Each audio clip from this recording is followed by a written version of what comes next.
Prepárate para una inmersión visceral en la ambición, el arrepentimiento y la redención. Esta no es una historia de hadas.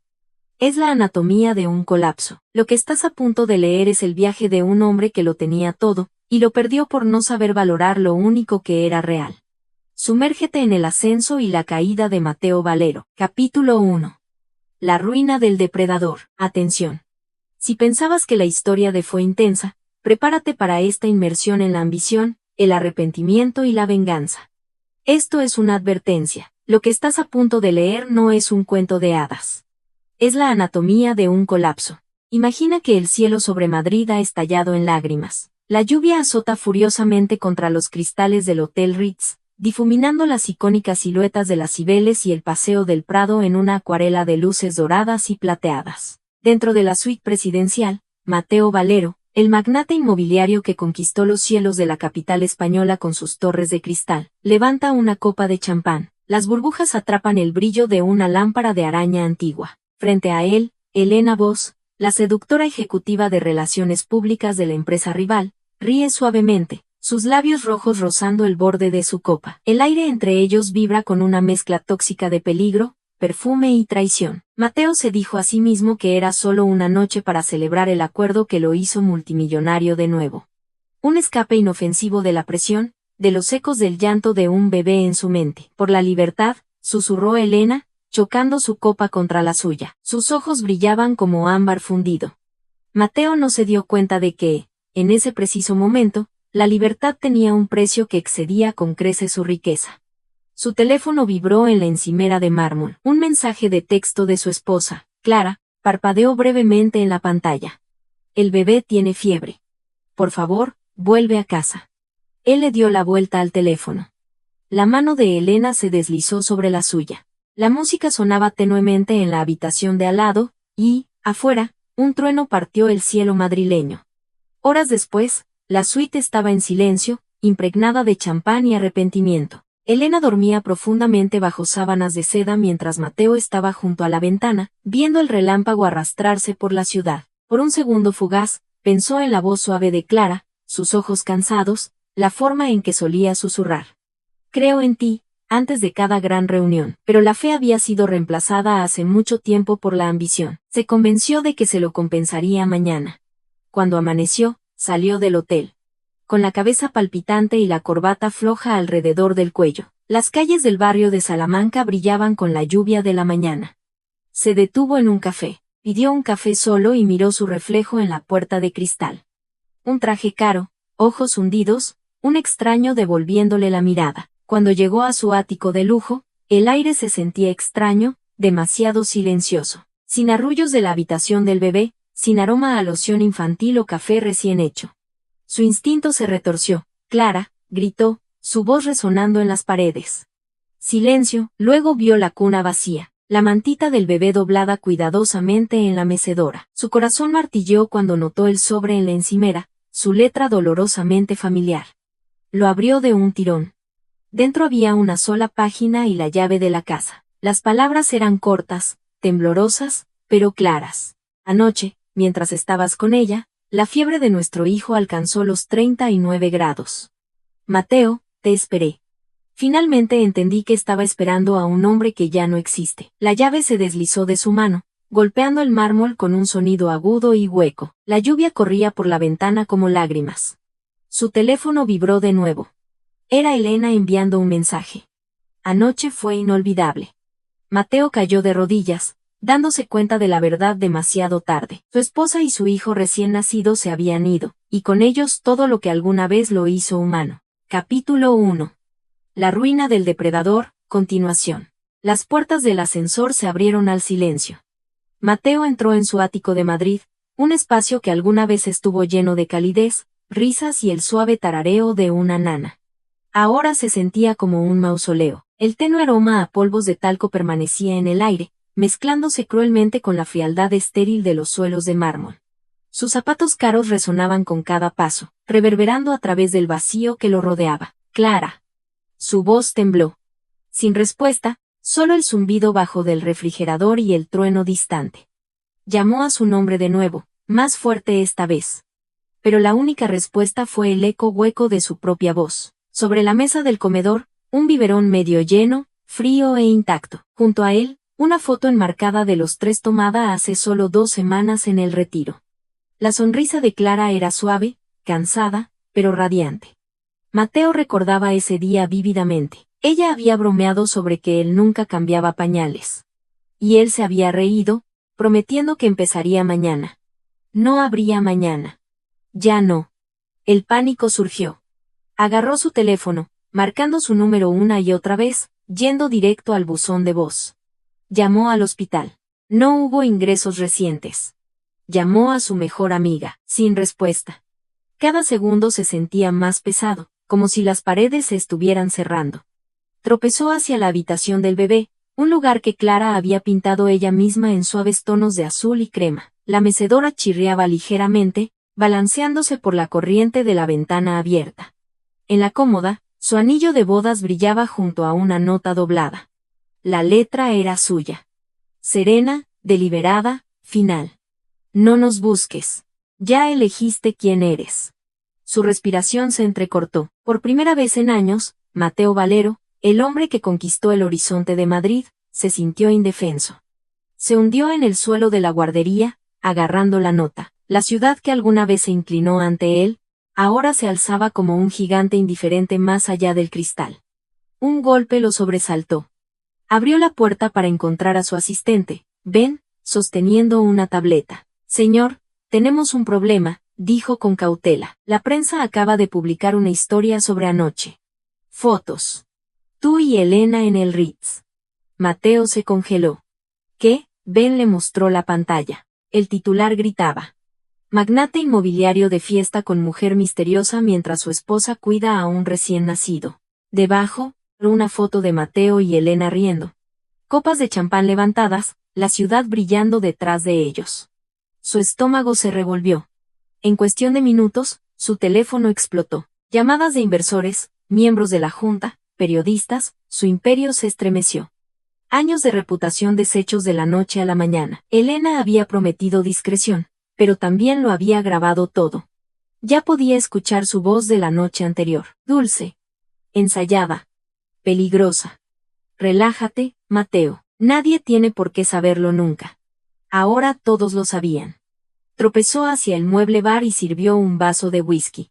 Sus manos temblaban tanto que el líquido se derramó sobre la encimera. En el suelo, cerca de la puerta, yacía un pequeño calcetín azul perteneciente a su hijo. Lo recogió, presionándolo contra su rostro, el aroma a polvos de talco golpeándolo como un cuchillo. Por un momento, imaginó a Clara allí, susurrando suavemente. Él te necesita, pero todo lo que escuchó fue el eco de sus propias elecciones. Una tormenta se gestaba sobre la ciudad, relámpagos cruzando el horizonte como un juicio. Su reflejo en el cristal de la ventana parecía alienígena. Ojos inyectados en sangre, corbata desaliñada, rostro vacío. Mateo Valero había construido rascacielos, comprado diputados y doblado mercados a su voluntad.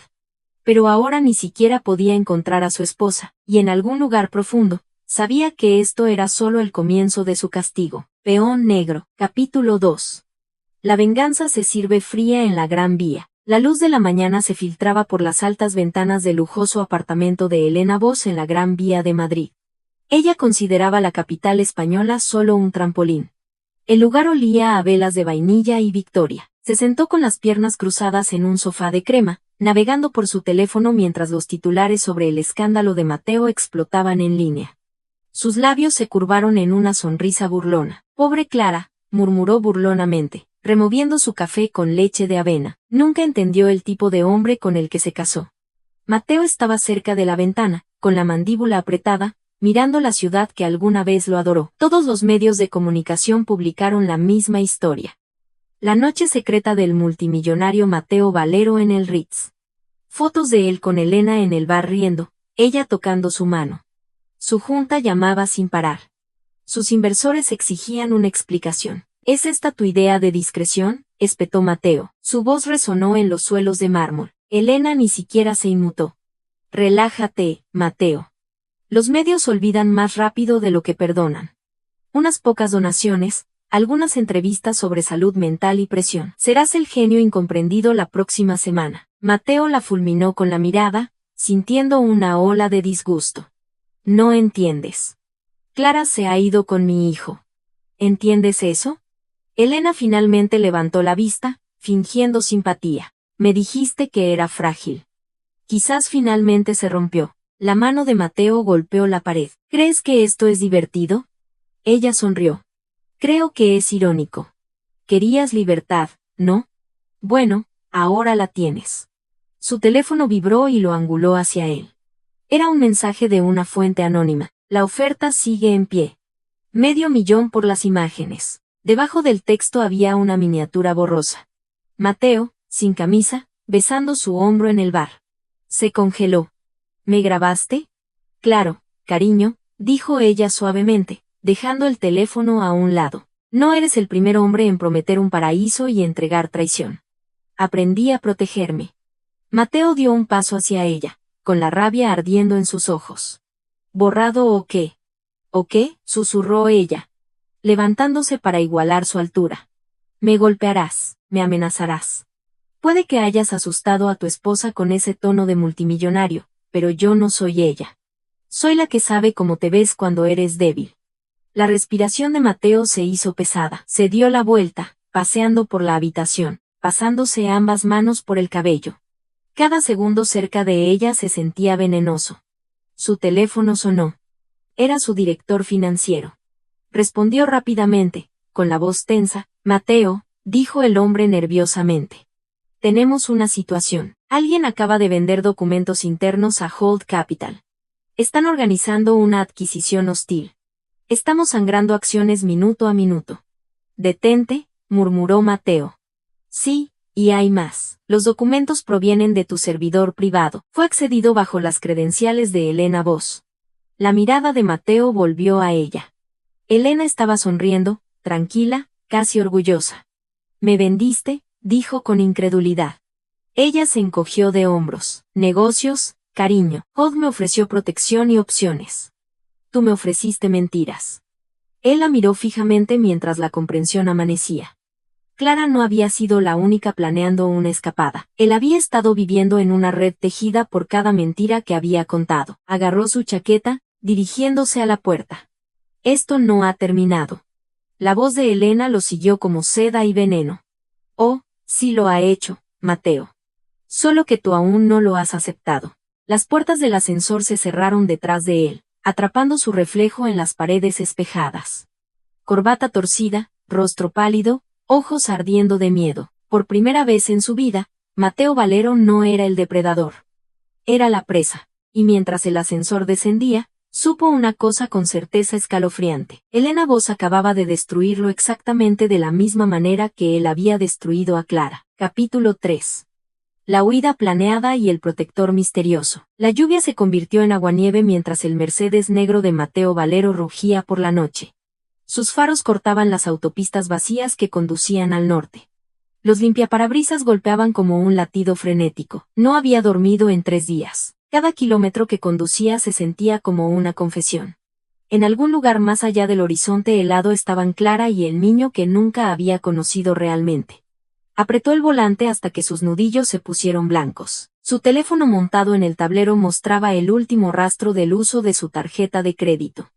Una librería en Oporto, Portugal. Ella siempre había amado las librerías, las pequeñas y tranquilas donde la gente todavía hablaba en voz baja, como si la fe no hubiera muerto. Recordó una vez haberse burlado de ella por comprar libros de bolsillo en lugar de leer en su iPad. Algunas cosas valen la pena sentirlas en tus manos, le había dicho ella.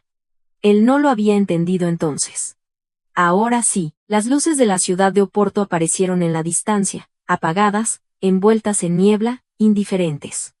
Aparcó frente a una librería de ladrillo llamada Páginas del Puerto, y salió al aire frío con olor a sal. Dentro, una mujer con cabello plateado levantó la vista del mostrador. ¿Puedo ayudarte?, preguntó. Él le mostró una foto de Clara en su teléfono. Estuvo aquí hace 3 días.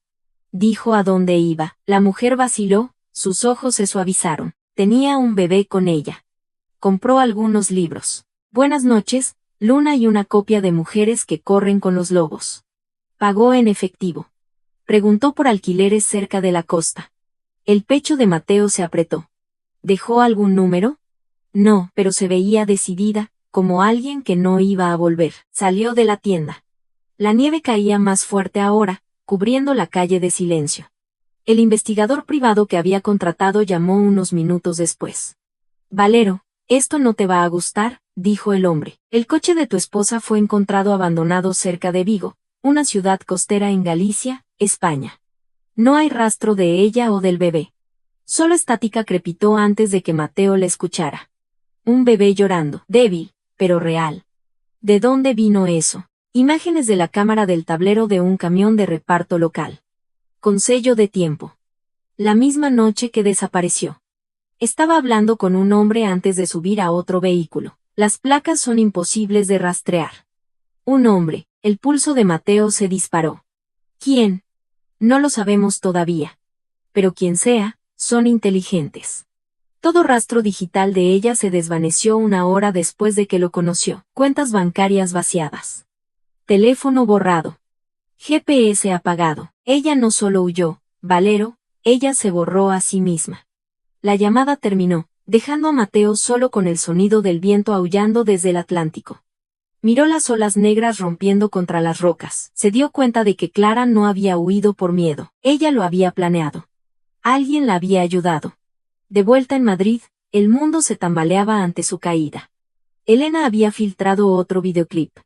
Él susurrándole al oído en el Ritz. La esposa está durmiendo, cariño, había dicho en esa grabación. Una línea ahora pegada en cada titular de tabloide.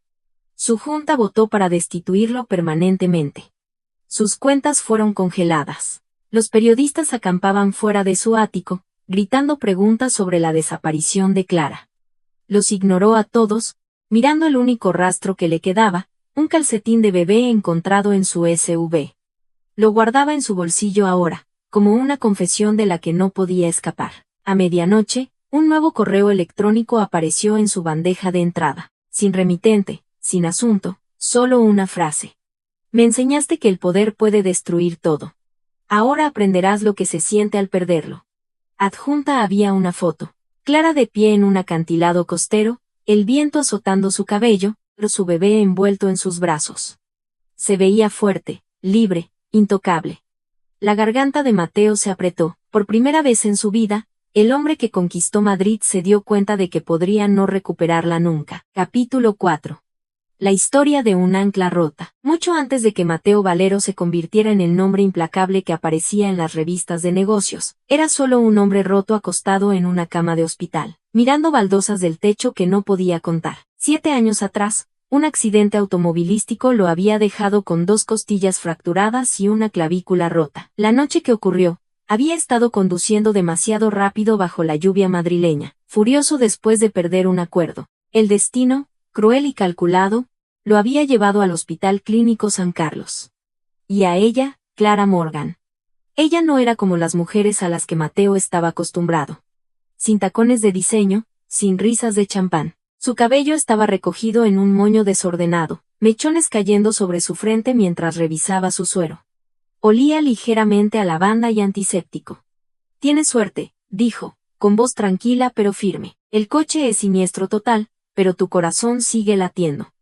Intenta mantenerlo así. Él sonrió a pesar del dolor. Siempre hablas así a tus pacientes.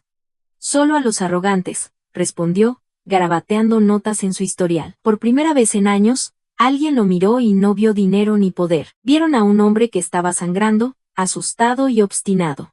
Durante su recuperación de 3 semanas, ella se convirtió en su ancla.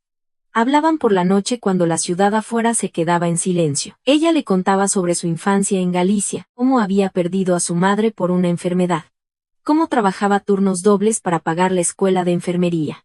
Él no le contaba nada sobre negocios, solo sus sueños de algún día construir algo que importara. En su último día, intentó deslizarle un sobre de efectivo, un agradecimiento por su amabilidad. Ella se negó. La gratitud no se puede comprar, señor Valero. Algunas cosas simplemente se sienten. La vio alejarse. Esa confianza tranquila quedó grabada en su memoria.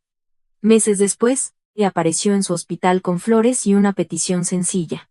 Café. Ella vaciló pero dijo que sí. Ese café se convirtió en cenas, risas y largos paseos por el Retiro. Para la primavera siguiente, ella era la señora Clara Valero. En los primeros años, su amor era algo sagrado. Vivían en un piso modesto en Malasaña, comiendo comida china en el suelo, riendo por nada. Ella solía dibujar pequeños corazones en sus servilletas antes de que él se fuera a trabajar. No olvides por qué empezaste, le susurraba a ella. Pero cuanto más alto subía Mateo, menos miraba hacia abajo para ver quién sostenía la escalera. Ahora, sentado en la oscuridad de un motel de carretera cerca de Vigo, revivía esos recuerdos como una confesión. Casi podía escuchar su voz. La gratitud no se puede comprar. La misma mujer que una vez lo salvó era ahora la que lo destruía quirúrgicamente. Su teléfono vibró de nuevo. Otro golpe, su abogado envió un mensaje. Tu esposa eliminó tu nombre del fondo fiduciario conjunto. La transferencia se realizó a una fundación Morgan. Se quedó mirando el mensaje, dándose cuenta de la verdad como hielo que se hunde. Ese era su apellido de soltera. Ella no había huido, había reconstruido su identidad, había aprendido del hombre que le enseñó todo sobre el control y usó esas lecciones contra él. Se sirvió otro trago, pero el whisky ardía como la verdad. La mujer a la que una vez salvó se había convertido en la que se salvó a sí misma. Un golpe resonó en las delgadas paredes del motel. Mateo se congeló. Abrió la puerta para encontrar un paquete tirado en el suelo. Sin dirección de remitente. Dentro, una sola fotografía. Clara sonriendo sosteniendo a su bebé frente a una pequeña clínica junto al océano. En el reverso, con su letra, una vez dijiste que querías construir algo que importara. Yo lo hice. La foto se deslizó de su mano mientras su pecho se contraía con un dolor más profundo que la culpa. Capítulo 5. El secreto de Elena y el juicio de la familia. La mañana después de recibir la fotografía de Clara, Mateo Valero despertó con el sonido de su propia respiración. Superficial, inquieta, humana. La habitación del motel estaba oscura, oliendo a alfombra húmeda y whisky rancio. No había dormido. La culpa había reemplazado al agotamiento como su compañera. En la mesita de noche estaba la foto de Clara y su hijo, ambos sonriendo bajo cielos grises, enmarcados por un cartel pintado a mano. La clínica del puerto. La tomó de nuevo, estudiando cada línea de su rostro. Había algo nuevo en sus ojos. Fuerza. Un tipo de poder silencioso e inquebrantable que nunca había visto. Lo aterrorizaba, su teléfono vibró, el nombre de Elena destelló en la pantalla. Lo ignoró, vibró una y otra vez hasta que finalmente respondió. ¿Qué quieres?, gruñó. Relájate, ronroneó Elena. Solo llamo para ver cómo estás. Te has quedado a oscuras. Es malo para los negocios. Ya no quedan negocios, espetó. Oh. Siempre hay negocios, dijo ella, especialmente cuando hay un bebé de por medio. Mateo se congeló. ¿Qué dijiste? El tono de Elena cambió. Suave, deliberado. ¿Crees que eres el único con secretos, Mateo? ¿Crees que tu esposa es la única mujer que puede desaparecer? Apretó el teléfono con más fuerza. Si estás insinuando lo que creo que estás insinuando. No estoy insinuando, interrumpió ella.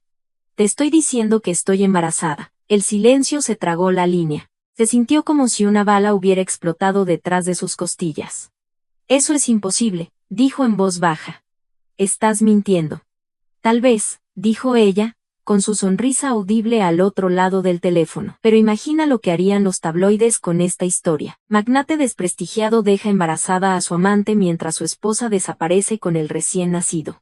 Se escribe solo, no. Los nudillos de Mateo se pusieron blancos alrededor del teléfono. ¿Qué quieres? ¿Un trato? 5 millones de euros, dijo ella suavemente. Desaparezco. Cállate. Y el mundo nunca necesita saber que eres un doble monstruo. Él se rió amargamente.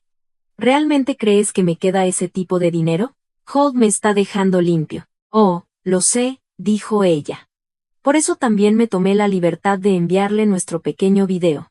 Digamos que él paga mejor que tú. La línea quedó muerta. Mateo miró su reflejo en el espejo agrietado sobre el lavabo. Su reflejo era desconocido. Ojos hundidos, barba de varios días. Un traje que alguna vez costó 3.000 euros ahora colgaba holgadamente de su cuerpo. Vio al hombre que Clara solía amar enterrado bajo la arrogancia y la codicia, y odió lo que le devolvía la mirada. Una notificación destelló en su teléfono. Noticias de última hora. Raymond Holt expande sus tenencias, adquiere la subsidiaria inmobiliaria de Valero. Era oficial. El imperio que construyó desde cero ahora pertenecía al hombre al que una vez le había rogado por un trabajo. El hombre que, según los rumores, había salido con Clara antes de que conociera a Mateo. El mundo, al parecer, tenía un cruel sentido de la ironía. Más tarde esa noche, hubo un golpe en su puerta. Abrió, esperando periodistas. En cambio, era un mensajero sosteniendo un sobre marrón. Sin nombre, sin dirección de remitente. Dentro, una sola hoja de papel decía: construiste tu reino sobre la traición. Ahora mira cómo se desmorona, una mentira a la vez. Adjunto había un USB, lo conectó a su portátil. Docenas de archivos aparecieron. Comunicaciones de la Junta, transferencias financieras, evidencia de uso de información privilegiada. La voz de Elena se escuchaba tenuemente en la primera grabación. A él no le importa a quien arruina, Raymond. Solo asegúrate de que nunca respire el mismo aire que ella de nuevo. El estómago de Mateo se revolvió. Sus pecados habían cerrado el círculo. Cada mentira que había contado ahora tenía voz. Cada secreto. Un testigo. Mientras estaba allí sentado, con el rostro iluminado por el brillo de la pantalla, se dio cuenta de la verdad más cruel de todas. No solo fue traicionado. Él había entrenado a sus traidores. El enemigo en su espejo se había multiplicado. Capítulo 6. El revelado en el silencio de la nieve. La nieve caía en capas gruesas y silenciosas fuera de la ventana de la habitación de motel de Mateo. El mundo exterior era blanco e implacable, como una página en blanco, desafiándolo a empezar de nuevo. No había comido en 2 días. Cada llamada a su abogado terminaba en otra pérdida. Cuentas congeladas, activos incautados. Una investigación federal pendiente por uso de información privilegiada. El imperio que alguna vez llevó su nombre ahora pertenecía a Raymond Holt, pero el dolor que más le cortaba era el silencio. Ni una palabra de Clara, ni sonido del llanto de su hijo, solo una pantalla de teléfono vacía que se burlaba de él con la nada. Estaba sentado al borde de la cama, con la cabeza entre las manos, cuando una notificación de correo electrónico destelló en la pantalla del portátil. El campo del remitente estaba en blanco. El asunto decía: deja de buscarla. El pulso de Mateo se aceleró. Hizo clic para abrirlo. Ella está a salvo. No necesita tus disculpas ni tu dinero. Sigue buscando y enterraré cada secreto que has ocultado. Le enseñaste cómo sobrevivir. Aprendió mejor de lo que crees. Debajo del texto había un solo archivo adjunto, una foto. Clara de pie en un acantilado con vistas al océano, abrigada con un abrigo oscuro, el bebé en sus brazos. Detrás de ella, un hombre estaba ligeramente fuera de cuadro. Hombros anchos, postura familiar. Mateo hizo zoom hasta que su corazón se detuvo. Era Miguel Reed, hermano mayor de Clara. Los recuerdos golpearon como fragmentos de vidrio. Miguel había estado allí la noche en que Mateo le propuso matrimonio, estrechándole la mano a regañadientes. Había estado en su boda, susurrándole a Clara durante los votos. No dejes que te convierta en un trofeo. Mateo lo había despedido, llamándolo sobreprotector. Ahora ese mismo hombre tenía la vida de su esposa en sus manos. El teléfono sonó, vibrando violentamente contra la mesita de noche, un número oculto. Mateo vaciló, luego respondió, todavía tratando de actuar como el Salvador. Una voz profunda dijo: ¿Miguel? ¿Dónde está ella?, exigió Mateo. No tienes derecho. Miguel lo interrumpió. Tengo todo el derecho. Perdiste el tuyo cuando elegiste una habitación de hotel sobre tu familia. No entiendes, replicó Mateo. Cometí un error. No, interrumpió Miguel fríamente. Creaste un patrón. La garganta de Mateo se apretó. Por favor, solo quiero ver a mi hijo. Hubo silencio en la línea. Luego, la voz de Miguel se suavizó, casi compasiva. Tu hijo no necesita ver cómo se ve un hombre cuando se está destruyendo a sí mismo. Clara construyó algo aquí. Está ayudando a la gente de nuevo. Es feliz. Mateo presionó su mano contra su frente. Si es feliz, entonces ¿por qué las amenazas? ¿Por qué los juegos? ¿Por qué no te rindes, Mateo? Nunca lo has hecho. Así que te estoy dando una razón para hacerlo. Holt, ¿qué quieres decir? ¿Recuerdas el fondo de caridad que usaste para mover cuentas al extranjero? ¿El que está a nombre de Holt? Mateo se congeló. Eso está sellado. Ya no, dijo Miguel. Tengo copias de todo, si la sigues de nuevo, lo filtraré a todos los medios de comunicación del país. Hold, Elena, la Comisión Nacional del Mercado de Valores.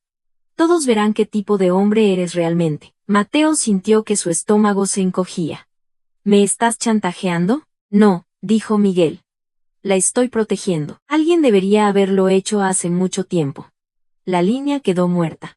Por un largo momento, Mateo simplemente se quedó allí, mirando hacia la oscuridad. El único sonido era el viento golpeando las delgadas ventanas. Finalmente lo entendió. Clara no había desaparecido por miedo. Había escapado bajo protección. Tenía aliados, personas que habían aprendido a luchar contra el monstruo en el que él se había convertido. Afuera, un SUV negro estaba aparcado al otro lado de la calle. Una silueta estaba sentada dentro mirando. Mateo se movió hacia la ventana, pero antes de que pudiera parpadear, las luces del vehículo brillaron y aceleró hacia la nieve. Se dio cuenta entonces de que Miguel no estaba mintiendo. Clara estaba en algún lugar cerca. Y cada paso que Mateo daba hacia ella lo llevaría cara a cara. No con su perdón, sino con su propia destrucción. Capítulo 7. La confrontación y la confesión forzada. Madrid se veía más cruel bajo la luz invernal. Afilada, metálica, sin alma. Mateo Valero caminó hacia su antigua oficina en el complejo de negocios de las Cuatro Torres como un fantasma, regresando a la escena de su propia ejecución. Las cámaras brillaban fuera de las puertas giratorias. Los periodistas gritaban preguntas sobre quiebra, traición y esposas desaparecidas. Los ignoró a todos. Dentro, el vestíbulo de mármol que alguna vez llevó sus iniciales ahora presentaba una placa plateada brillante. Hold Capital Inmobiliaria. Raymond Hold había ganado oficialmente. La recepcionista, una joven que alguna vez saltó para saludarlo, ahora evitaba sus ojos. El señor Hold no está disponible, murmuró. Mateo sonrió amargamente. Lo estará, cariño. Empujó las puertas de cristal de la sala de juntas ejecutiva. Hold estaba de pie a la cabecera de la mesa, con las manos en los bolsillos, viendo la nieve caer sobre Madrid. Su traje era impecable, su calma inquietante. O eres valiente o estás desesperado por entrar aquí, Valero, dijo sin darse la vuelta. Quizás ambas cosas, respondió Mateo. Pero esto ya no se trata de nosotros. Se trata de Clara. Hold finalmente lo miró, levantando una ceja. ¿Te refieres a la mujer que destrozaste? Mateo tragó saliva. Alguien está tratando de destruir su fundación. Le está vinculando a mis viejas cuentas en el extranjero. Si la historia sale a la luz, perderá todo lo que ha construido. Hold lo estudió por un largo momento, luego sonrió. Suena sincero. Eso es nuevo, no estoy pidiendo perdón, dijo Mateo. Estoy pidiendo ayuda. Hold sirvió 2 vasos de whisky y le ofreció uno. Llegas tarde. La filtración no vino de mí. Vino de Elena Voss. El agarre de Mateo se apretó. Está trabajando con alguien. Hold asintió. Un asesor de un senador. Se están chantajeando mutuamente, usándote como garantía. Elena está exigiendo 5 millones de euros para enterrar la evidencia. Típico de ella. El estómago de Mateo se revolvió. Si esto sale a la luz, el nombre de Clara será arrastrado por el barro. Ella no se merece eso. Hold se inclinó, con la voz baja. Yo tampoco merecía que me la robaras hace 7 años. Las palabras golpearon más fuerte de lo que Mateo esperaba. ¿Crees que planeé algo de esto? Creo que estaba cegado por el ego. Pero tal vez, Hold agitó el whisky, tal vez finalmente aprendiste lo que cuesta ser humano. Entonces ayúdame, dijo Mateo en voz baja. No por mí, por ella. Hold suspiró. Haré algunas llamadas, pero si Elena no está mintiendo, no se detendrá hasta que alguien la detenga para siempre. Mateo salió del edificio, con el pulso acelerado. Las palabras de Hold resonaban en su cabeza. Las calles estaban resbaladizas por el hielo, las luces de neón reflejándose en los charcos como cristales rotos. Caminó durante horas, con la mente dando vueltas con culpa y furia hasta que su teléfono vibró. Un mensaje de Elena Voss, todavía jugando a la heroína. Nos vemos en el Hotel Palace. Medianoche. Trae lo que quede de tu alma. Llegó al hotel justo antes de medianoche. Elena lo esperaba en el bar, vestida de negro, sus ojos brillando como obsidiana pulida. Te ves terrible, dijo, bebiendo su martini. La redención no te sienta bien. Se sentó frente a ella. Estás arrastrando a Clara a esto ahora. Ella no tiene nada que ver contigo. Elena se inclinó hacia adelante. Oh, pero ella lo es todo para mí. Me dejaste por ella mucho antes de que te acostaras conmigo. Mateo frunció el ceño. ¿De qué estás hablando? Quería ser la mujer que pudiera salvarte, dijo, con la voz temblando ligeramente por primera vez. Casi humana.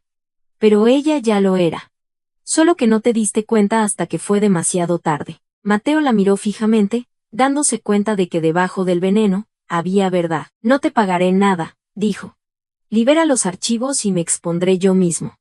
El mundo sabrá que mentí, que hice trampa, que la arruiné. Pero también me aseguraré de que todos sepan que tú también lo hiciste. La sonrisa de Elena vaciló. No te atreverías. Ya lo hice, dijo, levantándose. Revisa tu correo electrónico. Sus ojos se dirigieron a su teléfono. El color se drenó de su rostro mientras leía el asunto. Confesión de un hombre roto, por Mateo Valero. Había filtrado su propia historia a la prensa antes de que ella pudiera. Por primera vez, parecía pequeña. Acabas de incendiar tu imperio, susurró. Mateo asintió. Exactamente. Ahora no te queda nada con lo que chantajearme. Salió del palace sin mirar atrás. El sonido de cristal rompiéndose resonó detrás de él. Afuera, la nieve caía de nuevo. Pero por primera vez, no se sentía fría. Capítulo 8. El ojo de la tormenta y la prueba final. La tormenta llegó desde el Atlántico como un castigo en sí mismo. Violenta, implacable y ensordecedora. El cielo sobre la costa gallega era un moratón de gris y plata. Las olas golpeaban los acantilados con la furia de algo antiguo. En la pequeña cabaña costera, Clara Valero mecía a su hijo mientras los truenos hacían vibrar las ventanas. Cada relámpago iluminaba las paredes donde las sombras bailaban como fantasmas de su pasado. Miguel irrumpió por la puerta, empapado hasta los huesos. El puente se está inundando, dijo, colocando una linterna sobre la mesa. Perderemos la energía pronto. Llamé al pueblo, pero los caminos ya se están cerrando. Clara intentó mantener la calma, pero el bebé estaba llorando. Un gemido agudo y asustado que cortaba el aullido del viento. Ella lo mecía suavemente, susurrando. Está bien, Noah, mamá está aquí. Sin embargo, incluso mientras lo decía, no estaba segura de creerlo. Las luces parpadearon una, dos veces y se apagaron. La oscuridad se tragó la habitación. El único sonido era la lluvia golpeando el techo. Miguel encendió la linterna, el brillo dorado temblando en su mano. Tendremos que aguantarlo, dijo. El generador no funciona. Clara asintió, abrazando a Noah más fuerte. ¿Qué tan malo es? Lo suficientemente malo como para que nadie venga hasta la mañana. Miró a Clara, vacilando. Deberías descansar, pero dormir era imposible. Cada ráfaga de viento sonaba como una advertencia. Cada crujido de la madera le recordaba que el peligro tenía una forma de encontrarla, incluso en los lugares más escondidos. Se sentó junto a la ventana, observando el océano que la había refugiado y encarcelado. Entonces, en un destello de relámpago, lo vio. Faros cortando la lluvia, un coche arrastrándose por el camino inundado. Miguel, susurró. Hay alguien ahí fuera. Él se unió a ella en la ventana, con el rostro tenso. Nadie debería estar conduciendo en esto a menos que. La frase murió en sus labios. El coche giró hacia su camino de entrada, los neumáticos siseando sobre la grava mojada. El corazón de Clara martillaba en su pecho. Reconoció esa forma, elegante, negro, implacable. El Mercedes. Miguel agarró su abrigo. Quédate aquí, ordenó. Clara no se movió. Sus manos temblaban mientras lo veía desaparecer en la tormenta. Los minutos se sintieron como horas. La lluvia golpeaba más fuerte, filtrándose por el techo, luego un grito, ahogado, distante, pero inconfundible. La voz de Miguel. Dejó a Noah suavemente en su cuna, luego corrió hacia la puerta. El frío la golpeó como cuchillos mientras salía a la tormenta, el viento casi tirándola al suelo. El relámpago partió el cielo y por un momento los vio. Miguel de pie a centímetros de otro hombre, con los puños cerrados, la lluvia cayendo por sus rostros. Mateo, gritó sobre el rugido del viento. Por favor, Miguel bloqueó su camino. No deberías estar aquí. Necesitaba verla, gritó Mateo. No vine a llevármela. Solo necesitaba saber que estaba viva. La voz de Clara cortó el caos. ¿Por qué ahora, Mateo? Él se volvió hacia ella, con los ojos ardiendo de un dolor que ella no reconocía. Porque finalmente entiendo lo que destruí. No quiero perdón. Solo quiero ayudar, si me dejas. Otro relámpago cayó cerca, sacudiendo el suelo. El viento gritó más fuerte, y de repente el techo de la cabaña se dio con un estruendo. Miguel agarró la cuna de Noah mientras los escombros volaban. Clara gritó, buscando a su hijo. Mateo se lanzó, protegiéndolos a ambos con su cuerpo mientras parte del techo colapsaba detrás de él. Cuando la tormenta finalmente comenzó a amainar, los tres estaban acurrucados en la esquina. Empapados, temblando, pero vivos. La pequeña mano de Noah se alzó y agarró la camisa empapada de Mateo, aferrándose con fuerza. Por primera vez, Clara no lo apartó. Capítulo 9. La redención no se compra, se gana. La mañana amaneció pálida y frágil después de la tormenta. El mar estaba más tranquilo ahora, aunque ramas rotas y escombros cubrían la orilla. Dentro de la cabaña dañada, el olor a madera mojada y humo permanecía. Clara se sentó junto a la chimenea, su hijo envuelto en una manta contra su pecho. Al otro lado de la habitación, Mateo estaba de pie en silencio, secándose el cabello con una toalla. El vendaje en su brazo era nuevo, había sido cortado, salvándolos del colapso del techo. Miguel se apoyó contra la pared, mirándolo. No deberías haber venido, dijo sin rodeos. La voz de Mateo era baja pero firme. ¿Crees que planeé aparecer en un huracán? Ni siquiera sabía que estaba aquí hasta que las señales de tráfico desaparecieron detrás de mí. Solo conduje hacia el norte hasta que ya no pude más. Miguel se burló. ¿Entonces qué? ¿Pensaste que aparecerías, jugarías al héroe y ella olvidaría todo lo que hiciste? Basta, dijo Clara en voz baja. Ambos hombres se volvieron hacia ella. Su voz temblaba, pero sus ojos estaban fijos. No más peleas. No aquí. No delante de él. Miró a Noah, que se había quedado dormido contra su hombro. Ha visto suficientes tormentas. Mateo dio un paso más cerca. Clara, no vine por lástima o perdón. Vine porque necesitaba enfrentar lo que hice, ver lo que destruí. Ella lo miró, con el rostro pálido bajo la luz de la mañana. Destruir es la palabra correcta, dijo suavemente. ¿Sabes lo que es sentarse sola con un recién nacido, rezando para que la fiebre baje mientras el teléfono de tu esposo va al buzón de voz? ¿Sabes lo que es darse cuenta de que el hombre en el que confiabas preferiría ser visto con otra persona que sostener a su hijo? La voz de Mateo se quebró. Cada día desde entonces, he revivido esa noche. Cada llamada que ignoré, cada mentira que conté. No merezco tu perdón. Lo sé, pero por favor, déjame al menos ayudar ahora. Déjame ser un padre para él. Miguel dio un paso adelante. ¿Crees que puedes simplemente entrar de nuevo en su vida y jugar a papá? Tienes suerte de que no te haya echado de nuevo a esa tormenta. Mateo no se inmutó. No tienes que quererme, solo déjame intentar hacer una cosa bien. Los ojos de Clara brillaron. No puedes deshacer lo que se ha hecho. Él asintió lentamente. No, pero tal vez puedo evitar que llegue más daño. Metió la mano en su abrigo y sacó una carpeta, empapada pero intacta. Elena está tratando de destruirte. Está alimentando a los medios con información falsa sobre tu fundación, vinculándola a mis viejas cuentas. Vine a advertirte antes de que sea demasiado tarde. Miguel arrebató la carpeta, hojeando las páginas. Esto podría arruinarla. El rostro de Clara palideció. Está haciendo esto para lastimarme.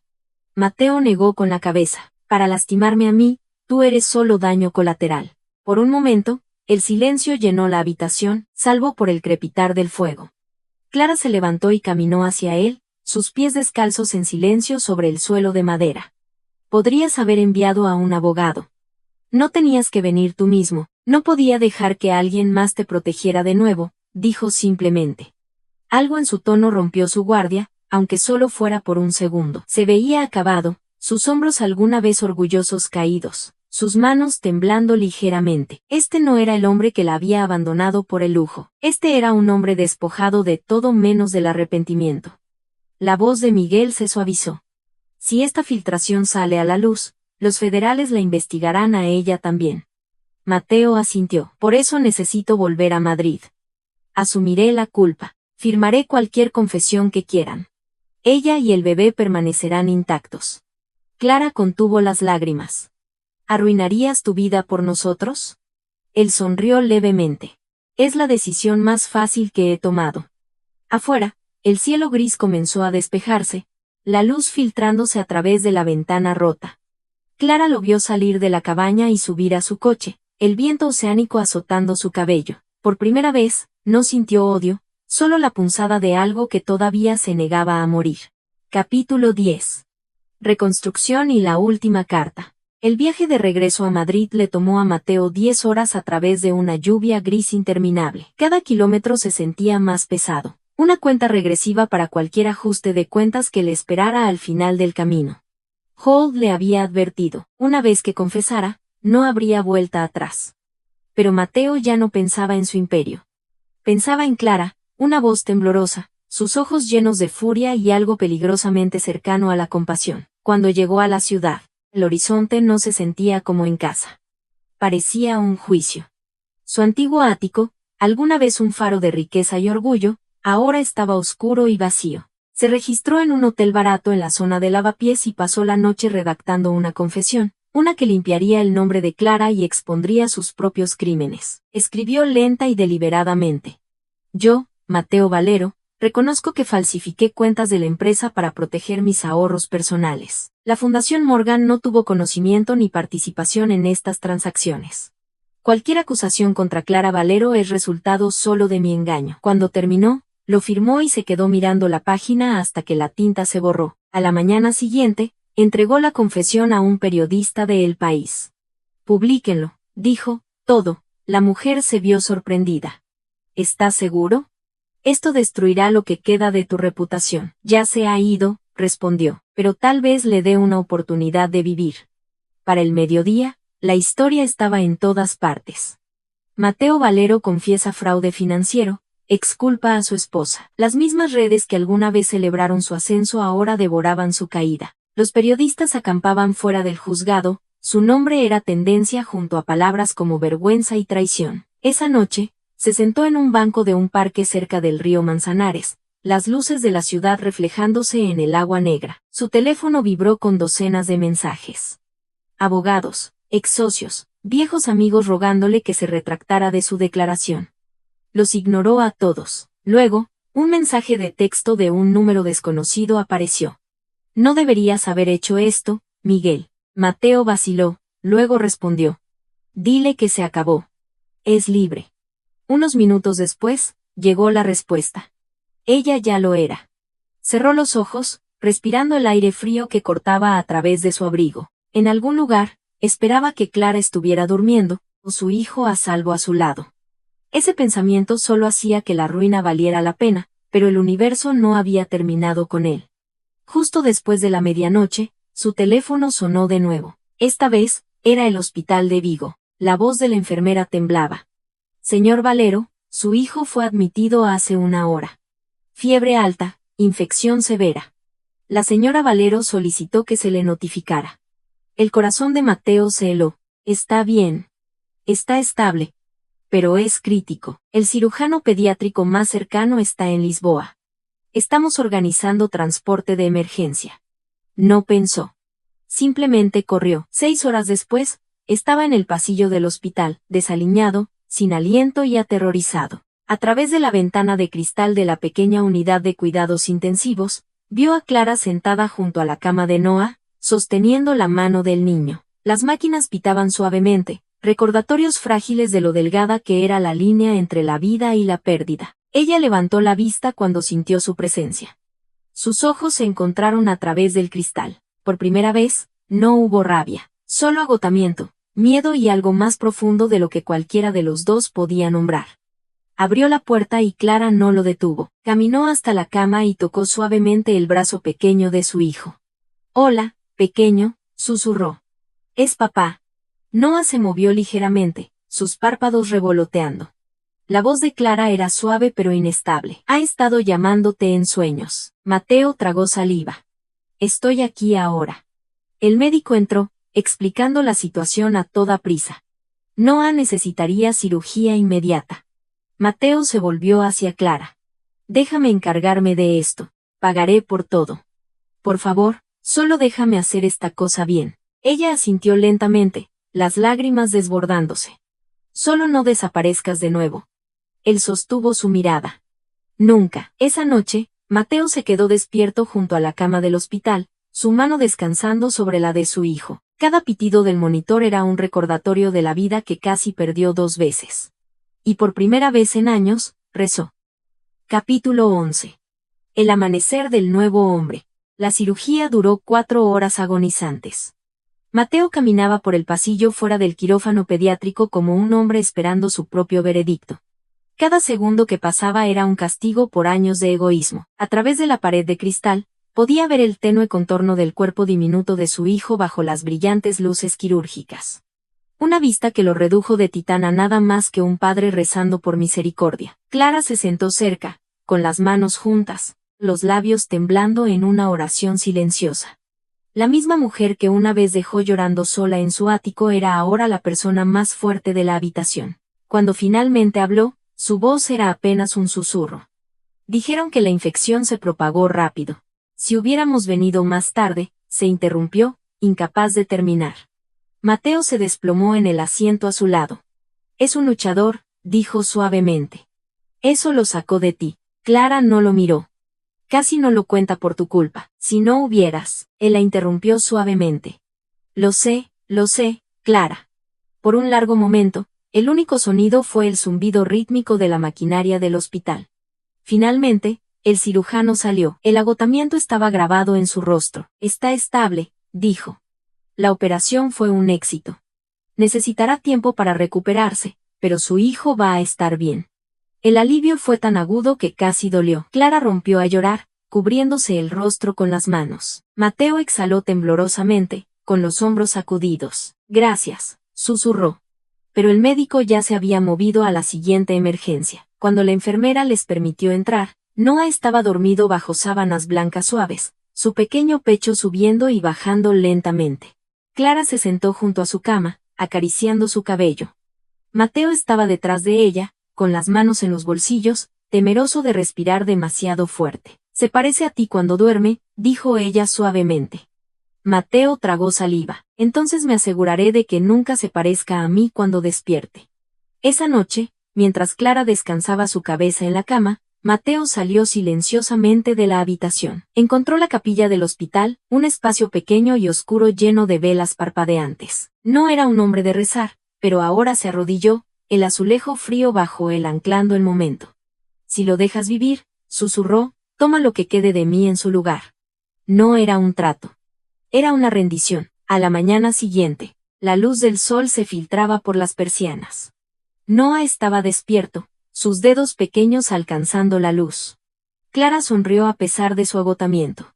Mateo estaba al pie de la cama, observando en silencio. Cuando ella captó su mirada, dijo suavemente. No tenías que quedarte. Quería, respondió. Necesitaba hacerlo. Clara lo estudió, sus ojos llenos de algo incierto. No era perdón, no todavía, pero sí el primer vistazo de comprensión. Ella negó con la cabeza. Ya lo has perdido todo, no nos debes nada. Él sonrió levemente. Tal vez no, pero le debo todo a él. Durante las siguientes semanas, Mateo permaneció en Galicia. Se ofreció como voluntario en el hospital, donando discretamente con cheques anónimos. Reconstruyó el techo de la clínica dañado por la tormenta él mismo, clavando clavos en la madera con las manos llenas de ampollas. La gente del pueblo, alguna vez recelosa del extraño con ojos embrujados, comenzó a asentir cuando él pasaba. Una tarde, Clara lo encontró pintando la cerca fuera de la cabaña, con las mangas arremangadas, el sol brillando en su brazo. No eres el hombre con el que me casé, dijo, cruzándose de brazos. Mateo hizo una pausa, bajando el pincel. Sé que te estás esforzando demasiado. Él se volvió hacia ella, con los ojos fijos. No, Clara, solo me estoy esforzando lo justo. Por primera vez en años, ella sonrió, pequeña, reacia, pero real. Mientras ella se volvía hacia la casa, él se susurró a sí mismo lentamente, porque la redención, estaba aprendiendo, nunca llega con prisas. Llega con el sonido tranquilo de la risa de un niño, el peso de un martillo y el perdón lento de una mujer que una vez pensó que él estaba perdido para siempre. Capítulo 12. El juicio final en Madrid. El sol de invierno sobre Madrid hizo poco para calentar la frialdad en el aire. Mateo Valero estaba en los escalones del juzgado, viendo a una multitud de reporteros descender como buitres, rodeando los restos agonizantes de su pasado. Las cámaras brillaban, los micrófonos se empujaban hacia él. Las preguntas volaban como fragmentos de vidrio. Señor Valero, ¿es cierto que entregó sus activos restantes? ¿Su amante lo chantajeó? ¿Todavía está en contacto con su esposa? Él no dijo nada. El silencio era su defensa final. A su lado, su abogado susurró. No tienes que enfrentarla en persona. La declaración puede ser remota. Mateo negó con la cabeza. No, necesito ver cómo termina. Adentro, la sala del tribunal estaba fría y estéril, llena de murmullos. En la mesa de la defensa estaba Elena Vos, impecable como siempre, pero el glamour se estaba rompiendo. Su piel, alguna vez impecable, estaba pálida, sus ojos enrojecidos por noches sin dormir. Llevaba la confianza como un disfraz, uno que ya no podía pagar. Cuando el juez entró, todo ruido murió. La fiscalía comenzó a presentar pruebas. Capturas de pantalla, correos electrónicos, transferencias financieras. La voz de Elena grabada en una llamada telefónica sonó a través de los altavoces. Si él no paga, me aseguraré de que la fundación de su esposa arda con él. Un jadeo recorrió la sala. Incluso Elena se estremeció. Mateo observó su rostro intensamente, pero no había satisfacción en verla desmoronarse, solo agotamiento. Ella había sido el espejo de su peor yo. Codiciosa, manipuladora, vacía. Cuando fue su turno de testificar, Mateo se levantó lentamente. No estoy aquí para destruirla, dijo en voz baja. Ambos construimos nuestras vidas sobre el engaño. La diferencia es que yo me detuve. El juez levantó una ceja. ¿Y por qué debería la corte creer eso, señor Valero? Porque ya he perdido todo por lo que valía la pena mentir. El abogado de Elena trató de replicar, pero la evidencia era abrumadora. Los archivos filtrados, los pagos de chantaje, las cuentas en el extranjero a su nombre. Todo pintaba el mismo cuadro. Para cuando se hicieron los alegatos finales, la máscara de Elena se había roto por completo. Cuando llegó el veredicto, culpable de cargos de extorsión y fraude corporativo, ella no lloró. Simplemente miró a Mateo, con los ojos ardiendo, los labios temblando con algo entre el odio y la tristeza. Mientras los guardias se la llevaban, ella se volvió hacia él y susurró. Crees que has ganado, pero la redención no borra quién eras. Él sostuvo su mirada con calma. No, pero me permite empezar de nuevo. Afuera, la prensa se arremolinó de nuevo, pero Mateo los ignoró. Caminó por los escalones hacia el viento cortante, los primeros copos de nieve flotando sobre la ciudad. Pasó por un escaparate de joyería, los anillos brillando bajo una suave luz amarilla. Y pensó en el anillo de bodas de Clara, el que ella había dejado en la encimera de su cocina la noche que desapareció. Esa noche, Holt llamó. Hiciste lo correcto, dijo. Ella cumplirá condena. La historia se está desvaneciendo. El nombre de Clara está limpio de nuevo. No lo hice por los titulares, Holt, dijo Mateo. Lo sé, pero el mundo ama un arco de redención. La gente ya te está llamando el hombre que quemó su imperio para reconstruir su alma. Mateo casi se rió. No estoy reconstruido. Todavía no. Después de colgar, miró el horizonte brillando bajo la nieve. Pensó en Galicia. Las olas tranquilas, la pequeña clínica, la risa de su hijo. Por primera vez, la ciudad que alguna vez lo definió se sintió pequeña. Una semana después, una carta llegó a la cabaña de Clara, sin firmar, solo una frase escrita con la letra de Mateo. Se ha ido. Eres libre. Clara la leyó 2 veces, con los dedos temblorosos. Luego la dobló cuidadosamente y la puso en la caja de madera donde guardaba las cartas sin olor, su archivo silencioso de todo lo que habían sobrevivido. Afuera, la marea subió suave y constante, y en algún lugar, a kilómetros de distancia, un hombre caminaba solo bajo la nieve, ya no huyendo de su pasado, solo hacia la posibilidad de la gracia. Capítulo 13. El jardín de la azotea. La primavera llegó tarde a Madrid ese año. Durante meses, la ciudad había llevado un abrigo gris. Pero en esta mañana, la luz del sol se vertió sobre las calles como una promesa. Mateo Valero se ajustó la corbata frente al espejo, apenas reconociendo al hombre que le devolvía la mirada. Ya no era el multimillonario de traje de lujo. Ya no era la desgracia de los tabloides. Los periódicos ahora lo llamaban algo diferente. El hombre que reconstruyó con honor. Habían pasado 6 meses desde la sentencia de Helena. 6 meses desde que Mateo se alejó del mundo que adoraba el dinero y los aplausos. En ese tiempo, había vendido su última propiedad, liquidado lo que quedaba de sus activos y donado cada céntimo a la Fundación Noa Valero para la Salud Infantil, llamada así por su hijo, la Junta del Hospital Universitario de Madrid, donde se celebraría la conferencia principal. Lo había invitado a él y a Clara a hablar en la ceremonia de inauguración de la nueva ala pediátrica. No la había visto en persona desde Galicia. Las cartas habían reemplazado las palabras, sus mensajes lentos y cautelosos, llenos de heridas que estaban cosidas, pero aún no sanadas. Ahora, detrás del escenario en el brillante vestíbulo de mármol del hospital, sintió que su pulso se aceleraba cuando el presentador dijo su nombre. Por favor, den la bienvenida a Clara Morgan Valero, y fundadora de la Clínica del Puerto y copresidenta de la Fundación Noa. Los aplausos llenaron la sala. Ella caminó hacia el podio, radiante con un sencillo vestido azul marino, su cabello cayendo suelto sobre sus hombros. No se parecía en nada a la mujer que él había dejado. Se parecía a la mujer que siempre estuvo destinada a ser. Clara comenzó a hablar, su voz firme, medida. Cuando construimos esta ala, no fue solo para salvar vidas. Fue para reconstruir la fe en nosotros mismos, en la compasión, en la idea de que la gente puede cambiar. Incluso aquellos que lo han perdido todo. La audiencia murmuró suavemente. La garganta de Mateo se contrajo. Por un momento, el mundo quedó en silencio entre ellos. Cuando llegó su turno, caminó hacia el podio lentamente, con las manos temblando ligeramente. He pasado la mayor parte de mi vida construyendo cosas que tocan el cielo, dijo. Rascacielos, empresas, imperios. Pero todos colapsaron porque olvidé lo que importaba en el suelo. Mi esposa me recordó a través de su fuerza, su silencio, su misericordia, que el mayor legado que un hombre puede dejar no está hecho de acero o cristal. Está hecho de perdón. No hubo aplausos al principio, solo quietud, del tipo que significaba que la gente estaba escuchando. Luego el sonido creció, ola tras ola hasta que toda la sala se puso en pie en ovación. Después de la ceremonia, encontró a Clara parada sola junto al jardín de la azotea del hospital. La ciudad se extendía debajo de ellos, bañada en oro. Noa jugaba cerca con una enfermera, riendo, el tipo de risa que alguna vez pareció imposible. Hablas maravillosamente, dijo ella sin darse la vuelta. Dije cada palabra, respondió él. Clara lo miró, su expresión ilegible. La gente te está llamando un héroe ahora.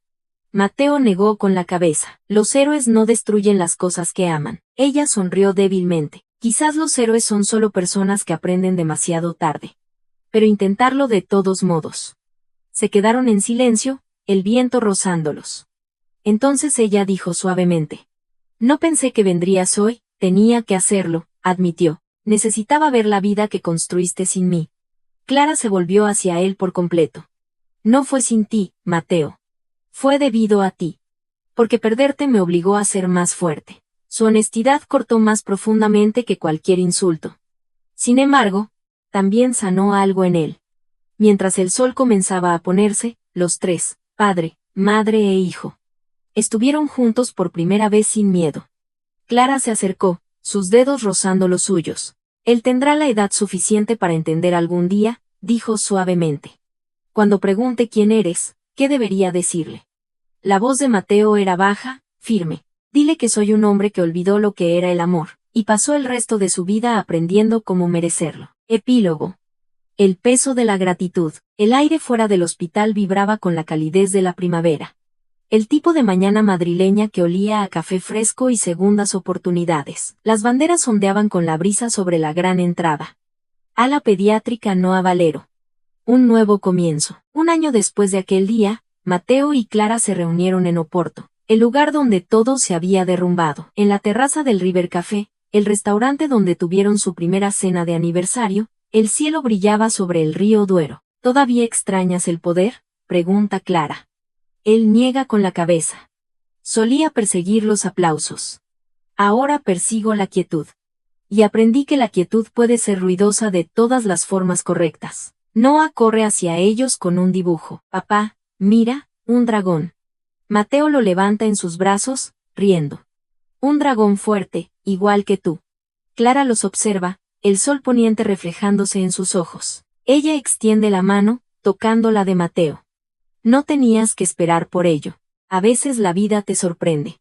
Y por primera vez en su vida, Mateo no sintió que había ganado una batalla o cerrado un trato. Sintió algo mucho más raro. Paz. Fue el renacimiento tranquilo y tembloroso de la confianza, la reflexión y el llamado a la acción. Amigos, esta es una historia sobre el verdadero coste de la ambición ciega. Mateo Valero lo perdió todo. Su imperio, su reputación, su familia, para finalmente encontrar lo que realmente importaba. Cuéntanos en los comentarios cuál fue el momento más impactante de la caída de Mateo. ¿Crees que su redención es sincera o solo una forma sofisticada de expiar su culpa? Recuerda, no importa cuán lejos caigas, siempre puedes reconstruir. Si esta saga de traición y perdón te conmovió, asegúrate de darle a me gusta y suscribirte a nuestro canal para más historias que nos recuerden que la sanación comienza en el momento en que decidimos enfrentar nuestro propio reflejo. Comparte esta historia con alguien que necesite saber que nunca es demasiado tarde para empezar de nuevo.